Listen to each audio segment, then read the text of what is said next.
अब इसके चक्रव्यूह में आज बात होगी तमाम सियासी हलचल की, लेकिन सबसे पहले बात करेंगे लोकसभा चुनाव के अंतिम चरण की लड़ाई की। दरअसल जबरदस्त लड़ाई देखने को मिल रही है।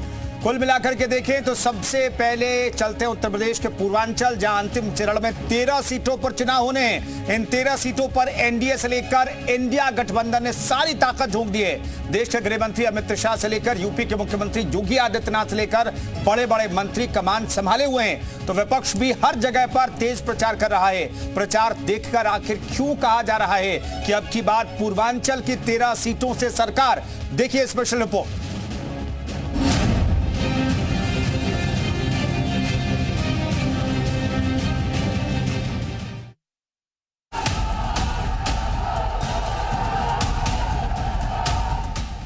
तारीख को ये ईवीएम पर ठीकरा फोड़ेंगे। 4 तारीख को सत्ता परिवर्तन होगा, इंडिया गठबंधन की सरकार बनेगी। इनको अवसर मिलेगा, ये भारत के साथ गद्दारी करेंगे, भारत के साथ धोखा करेंगे। वैसे भी ये दो लड़कों की जोड़ी जब भी मिलती है अनर्थ होता है। और देश के सबसे बड़ी जीत प्रधानमंत्री जी की वाराणसी में दर्ज होगी। 4 जून को जब परिणाम आएगा, भारतीय जनता पार्टी एनडीए 400 पार के लक्ष्य को प्राप्त करेगी। कुछ घंटों के बाद अंतिम रण का चुनाव प्रचार थम जाएगा। एक एक सेकंड की कीमत पूर्वांचल के चुनाव प्रचार में ताकत और मेहनत झोंक रहे एक एक सियासतदान को है। इसलिए आखिरी बचे हुए कुछ घंटों से पहले ही आज पूर्वांचल में एनडीए से लेकर इंडिया के नेताओं ने पूरा दम लगा दिया, क्योंकि पूर्वांचल की ये 13 सीट जो आपकी टीवी स्क्रीन पर हैं, ये सिर्फ सीट नहीं है बल्कि नाक और साख की बहुत बड़ी लड़ाई है। पिछली बार इनमें से 11 सीटें एनडीए के पास थी, जबकि 2 इंडिया गठबंधन में शामिल नहीं होने वाली बहुजन समाज पार्टी को मिली थी। बीजेपी को पता है कि 400 पार जाना है तो पूर्वांचल की सारी सीटों को दोहराना होगा। यही वजह है कि पूर्वांचल के किले में 2014 की तरह सभी 13 सीटें जीतने के लिए आज बीजेपी के चाणक्य गृह मंत्री अमित शाह ने पूर्वांचल में महाराजगंज, देवरिया, बलिया, रॉबर्ट्सगंज में रैलियां की और गाजीपुर में रोड शो भी किया। 4 तारीख को ये ईवीएम पर ठीकरा फोड़ेंगे और 6 तारीख की इनकी टिकट बुक है, बैंकॉक थाईलैंड छुट्टी पर चले जाएंगे।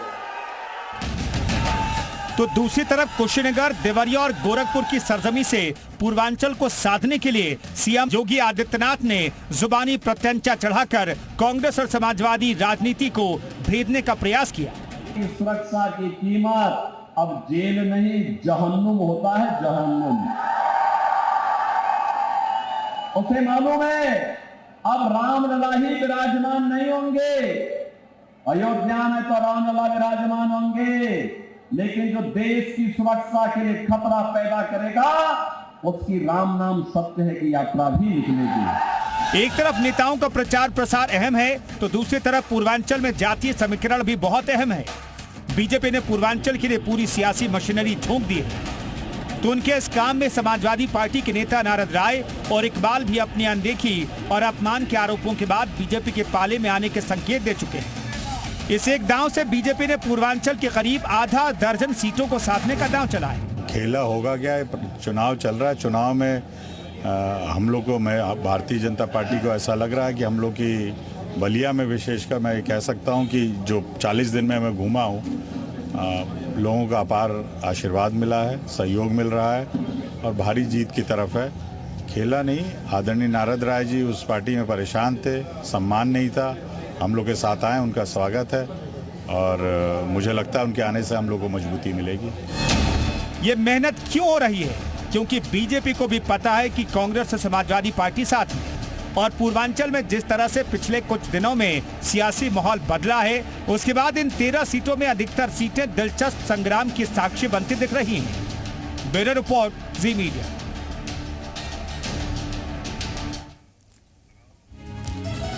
तो अब की बार पूर्वांचल से सरकार का जिक्र क्यों रहा है? सातवें और अंतिम चरण में यूपी में पूर्वांचल की कौन कौन सी सीटें जहां पर जबरदस्त मुकाबला देखने को मिला है, जिन सीटों के लिए लगातार मेहनत तमाम प्रत्याशी कर रहे हैं और उनके जो बड़े कद्दावर नेता हैं अलग अलग पार्टियों के, वो कर रहे हैं। ये देखिए, गोरखपुर वो सीट है जहां पर आज मुख्यमंत्री योगी आदित्यनाथ ने चुनावी सभा की, रोड शो किया। कुशीनगर में वोटिंग होगी, बलिया में वोटिंग होगी जहां पर सियासी खेला बीजेपी ने कर दिया है।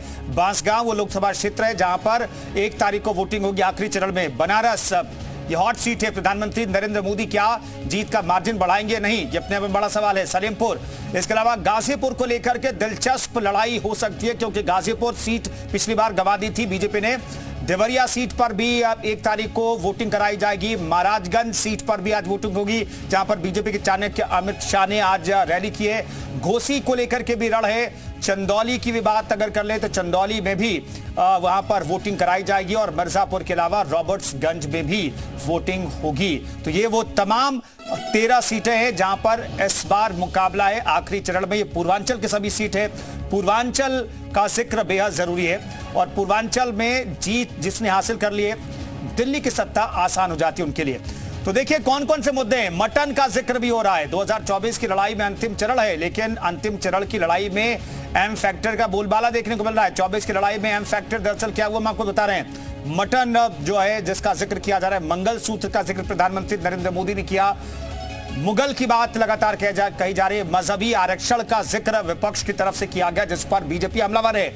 मुल्ला की बात हो रही है। माफिया का जिक्र पश्चिमी उत्तर प्रदेश से लेकर के पूर्वांचल तक, पूर्वांचल को ज्यादा हो रहा है जिक्र। मदरसों का जिक्र हुआ है और मुजरे तक का भी जिक्र किया गया लोकसभा चुनाव में। तो ये लोकसभा चुनाव के वो तमाम ऐसे शब्द हैं जिसका जिक्र पूरे चुनाव प्रचार के दौरान होता रहा आखिरी चरण तक।